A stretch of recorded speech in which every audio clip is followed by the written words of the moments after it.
How about that young Dumbledore trailer, bro? Yo, Dumbledore, man, immediately more captivating than Eddie Redmayne. My Yo, God. Jude Law, sex headmasters. Like, I need it. I Well, need it. he's not a headmaster yet, just I the know. He's just a professor, right? transfiguration prof. But yes, I agree. Yeah.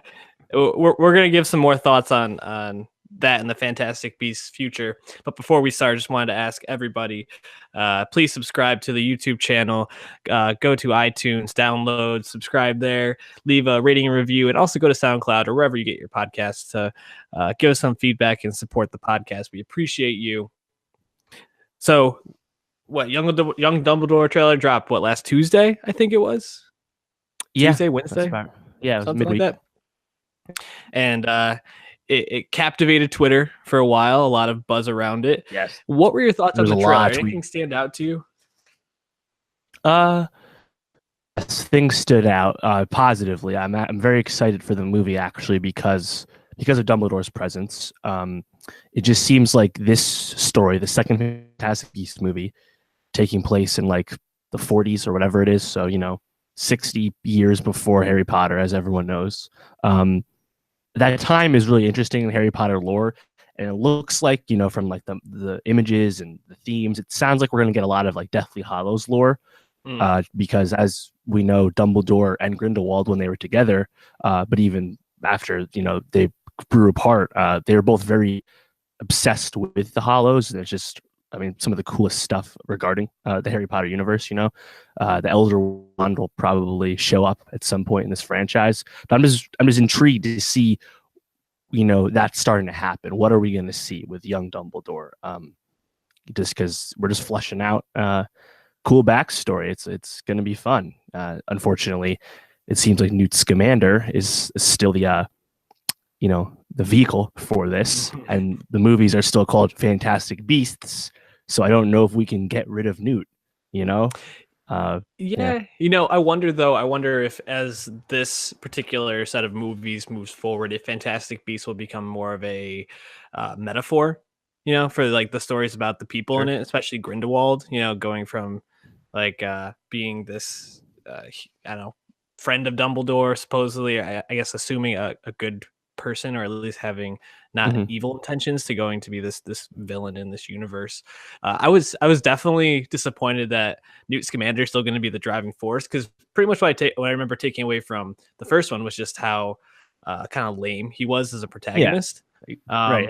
But I think if Jude Law and Johnny Depp land in their roles this time, it will make a lot more sense for them to just keep moving more and more towards that. So it'll really depend on their chemistry, and Law looks like he's going to be a great Dumbledore. I'm wicked excited.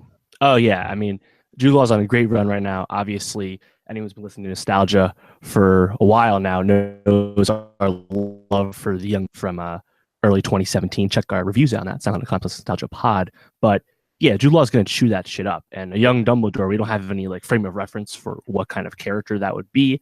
So he has a lot of freedom, I think, in that regard. Sure.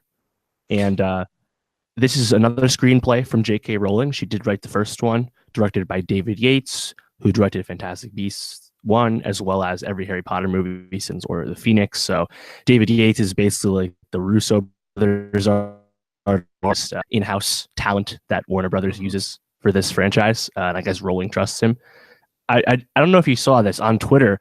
There was some buzz from the Harry Potter heads about that really nice looking scene of a bunch of, I think, 3 people. I think they're the Ministry people that were going to talk to Dumbledore. They apparate onto for when you first see the castle, and it's explicitly said in the book, there's like special charms. You cannot apparate anywhere on the grounds of Hogwarts. Apparently it's always been the case, and everyone was flipping the shit about David Yates, and I'm like, I hear you, but J.K. Rowling wrote the fucking screenplay, so there's obviously a reason that they're gonna retcon in or make up, So I don't know. I just thought it was like, let's finish the thought here, guys. J.K. is involved. Like, what do you think? It's just such a little. This is very typical for fans of any franchise. Like, you need to stay so tight to the canon, and that was the whole thing with Star Wars too. Is that people were mad that it was moving away from canon in certain ways, but it's like, who the fuck cares? Like, it's such a little thing, and if it drives the plot forward and it tells a good story, like I can let go of like little things like that popping up. But yeah, you got those diehard Harry Potter fans who are gonna need everything to connect and make sense, and you can't go against anything. You're gonna take some liberties, and uh, spoiler alert: Harry Potter is fiction, so you can make a lot of this shit up because it's all been made up before.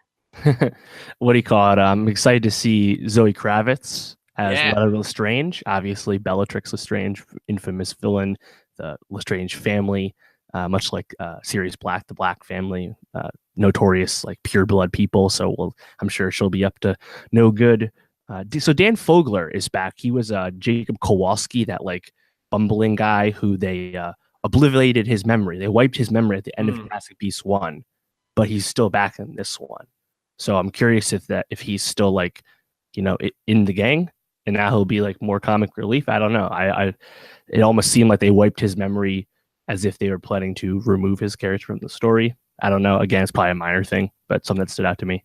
Yeah, I could imagine it's probably played for laughs. Like Newt finds him again, and like he's like, "Oh, this seems so familiar." Like I could see that being a running joke or something like that. And also, I remember leading up to Fantastic Beasts and Where to Find Them, we were kind of excited to see the American Wizarding World, something we hadn't seen, of course. Yeah. But this one's back to the UK and Paris, and I think that's actually going to be cool because I feel like the vibe of the Wizarding World is so British. It's just so much about everything is just so English about it that getting back over into Europe, I think, will probably be for the best.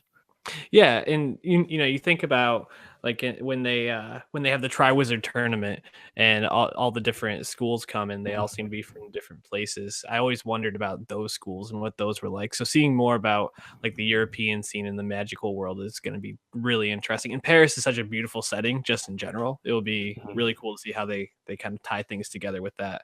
But yeah, Young Dumbledore trailer, a lot to talk about. Very excited. When's the release date for that? November sometime. So we got some time. I'm sure we'll be talking about it more as more things pop up in the trailer.